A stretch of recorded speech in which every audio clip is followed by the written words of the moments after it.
So there's a misnomer that I see quite frequently when I scroll through YouTube, and it's that of the videos that are titled Books I Read That Made Me Rich, or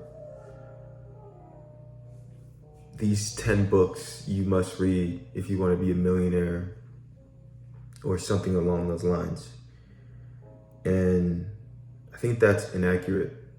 I think that books in and of themselves will not bring you riches or wealth.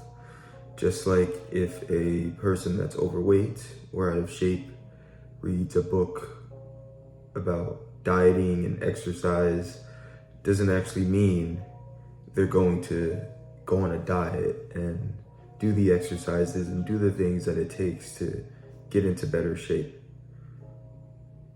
And essentially what it's doing, it's perpetuating this motivational progress porn state of mind that people get addicted to. And people think, or at least speaking from my perspective, it feels as if you get this dopamine kick just from consuming that content. In a way, you feel like you're actually making progress by digesting those things, those videos, those books. But the missing link here is the actions that it takes. You have to apply those things, those lessons, and put those systems and habits into place that can ultimately get you in the position to become rich or wealthy or in better shape or a better communicator, whatever the case may be. I think what's missing between the knowledge and the application is the action. Right? You have to take action and take progressive steps towards those goals. And a lot of times that's kind of missing, especially on YouTube, right? And it makes sense because these guys are making money based off clicks, based off you watching the videos. So they make it very short, very sweet, very simple, and it essentially elicits a dopaminergic response in your brain. And I love seeing it's funny seeing the videos where it's like from homeless to billionaire, or from $1,000 to 100 million. And it's so easy to get caught up in that and click it and want to digest that type of content because everybody wants the easy way out. And there's no easy way out. I think there's always an element of luck. I think that the universe being in this perpetual state of chaos and order creates the perfect environment where things can happen serendipitously. So if you are in the right place at the right time, you can strike gold or oil. People fall into shit all the time, but that's not the norm. Those are outliers. And if you're actually going to get somewhere, you need to put systems in place. You need to cultivate the habits, the rituals, the things that you can do on a daily basis so that if you were in an opportune situation, you could actually take advantage of it. And that's one thing that kind of just, struck me yesterday and today as I was scrolling through YouTube.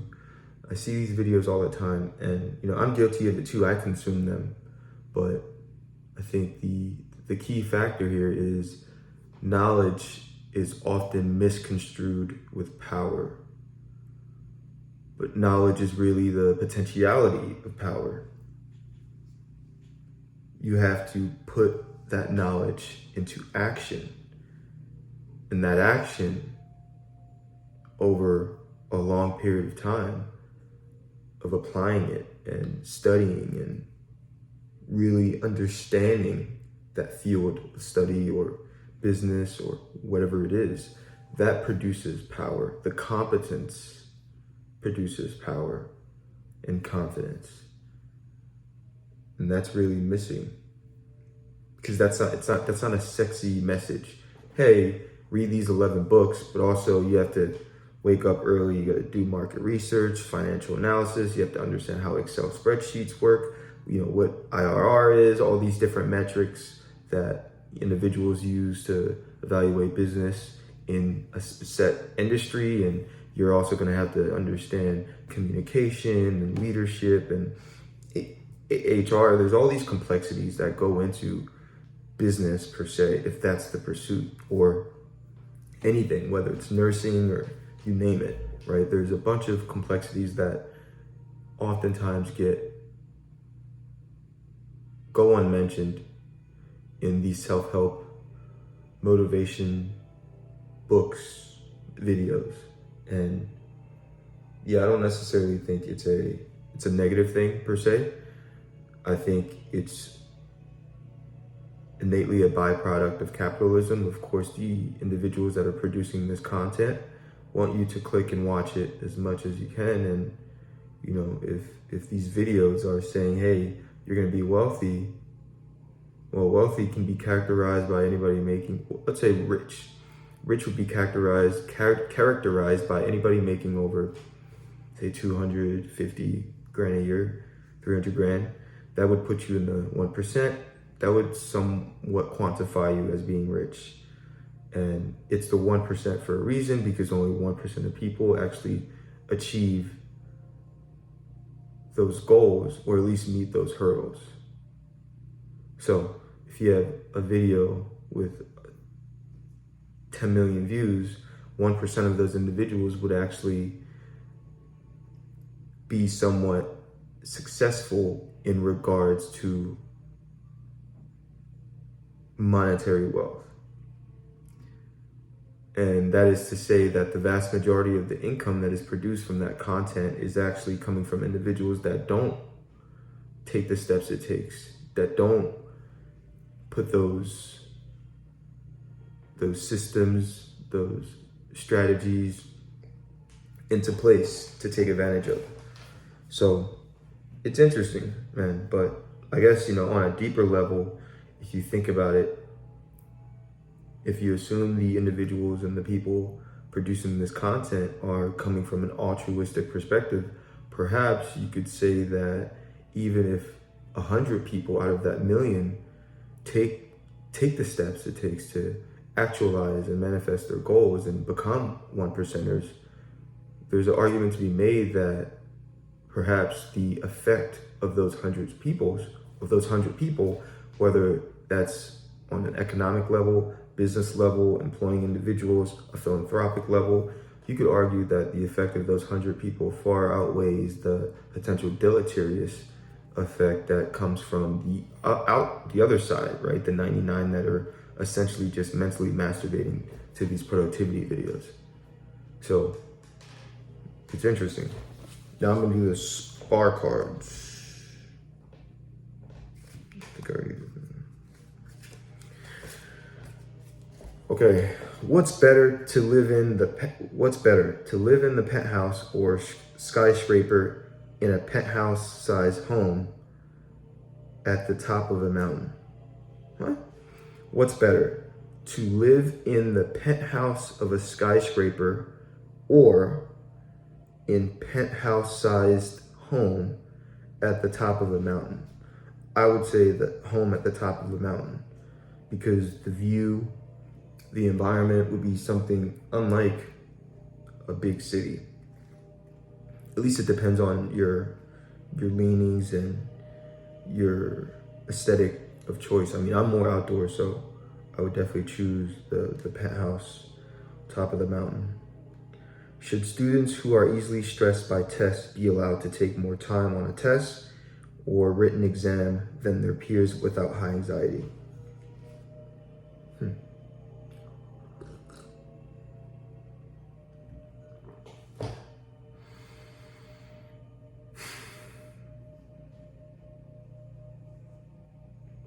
I would say no.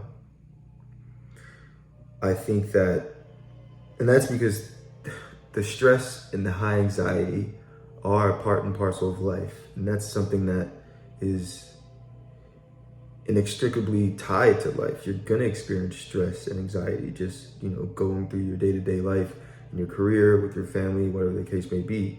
So, oftentimes you're forced to perform under conditions that are not optimal. And giving them more time would be a form of coddling, in my perspective. I think what would be more advantageous is that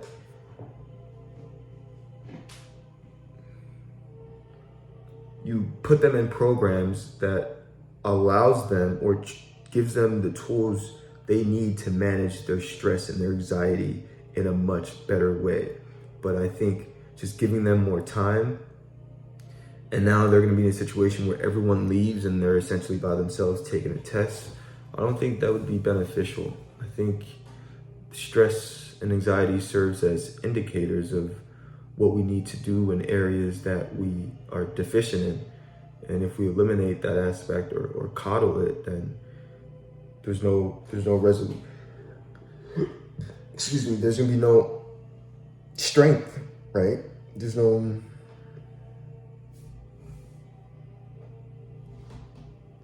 gain from that.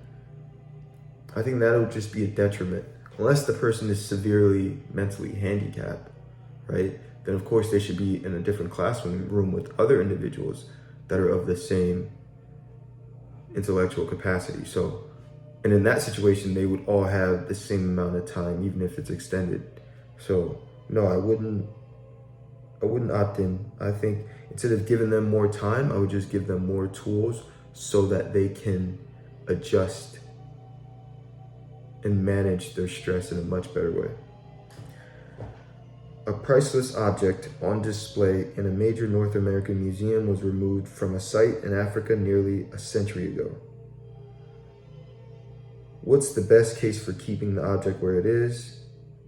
And what's the best argument for giving it back to Africa? What's the best keeping it where it is? Keeping it in North America, removed from Africa. The best argument for keeping it in North America and removed from Africa would be that if in North America, if the facility is more state of the art and that object has a higher probability of being preserved over a longer period of time, then I would say keep it in North America, right? And if it's of more cultural importance to North America for whatever reason, and if it's more significant, and maybe the place where it was found, maybe it's not as significant, or they lack the resources to actually protect and preserve it, then I would say keep it in North America. But if they can preserve it just as well as the museum or facilities in North America, and it is of significant cultural importance, then obviously it needs to be returned to its place of origin. That seems like a no-brainer, right? I wouldn't support going out to other nation states and pillaging their resources and finding historical artifacts that are of cultural importance to them, and then taking it and relocating it to a different region of the world. That doesn't seem neighborly to me. So it's a no-no. Cool. So I've been doing these videos somewhat consistently, and it seems like I'm getting better at pronunciation, and I think my overall eloquence is increasing in some regard, and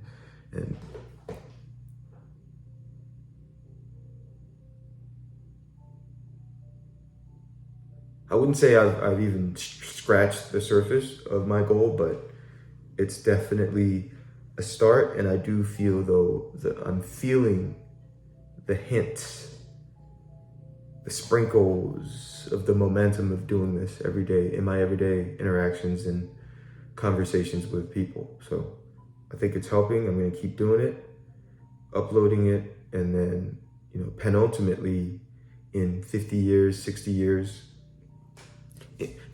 20 years from now, Julius will be able to look at it, and his siblings will be able to look at it, see my thoughts, see my habits, see how I viewed the world, and, why I am the way I am. And then also, maybe decades after that, when I'm 50, 60, I'll be able to look at these videos, watch them, and see how much I've evolved and changed. Because I'm sure I'll be changing my stance and perspective on a lot of things as I grow older. So it'll be a cool little journey. And hopefully by then there's like 1,000 videos. And if, God forbid, for some reason, I'm not here around that time, and if Julius is curious, or any one of my progeny, they're curious, I wonder what, my father would have thought about this or that, they can just go on YouTube. If it's still a thing by then, go online. I'm sure there's gonna be some type of archive, and watch these videos and see. So that's gonna be really cool. It's like a digital autobiography. And that's why I think that's one of the other motivating factors for doing this. Not just because it allows me the space to articulate my thoughts and be a little bit more compendious on how I deliver those, but more so that it's an archive that, my kids will be able to see. It's like they'll be spending time with me when I'm no longer here in the distant future. So that's cool. Yep.